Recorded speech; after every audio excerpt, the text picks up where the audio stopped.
This is your real patient. You are caring for this patient on your unit, and we want you to do exactly what you would do on your unit.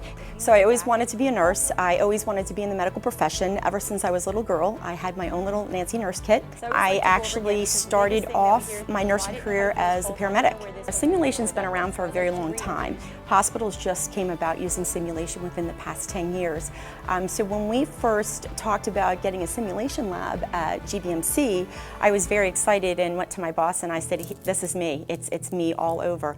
I love to teach. I felt it was such a creative way to bring education to the healthcare community, and not just to nursing, but to everybody, our nursing support techs, our nursing students, and everybody in the hospital. This is the realest thing you're going to get next to being there with a patient. Remember, when he turns blue, he's hypoxic. He gets a little blue light in his mouth, all right, and he's hypoxic.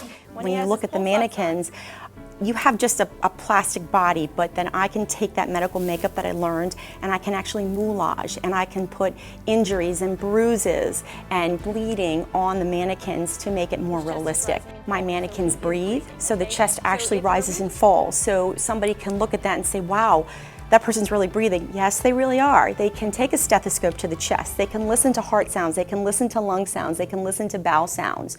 My mannequin blinks. His pupils dilate if you shine a light in his eyes. So it's very exciting to be able to teach somebody in that environment. We practice a lot of code situations here, so they're able to recognize a deteriorating patient.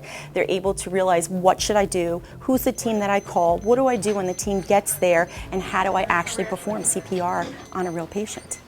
At the end, they think it's an excellent experience, very, very valuable, and they always feel like they take away something that they can bring back to the bedside. Coming here, I feel like I learn something new every day, because by teaching it here and practicing, we can apply it to real life. V here, and you have this here. If you walk your fingers down, there's a little raised part right here. I'm Deb Higgins. I'm the nurse educator and simulation specialist here at GBMC.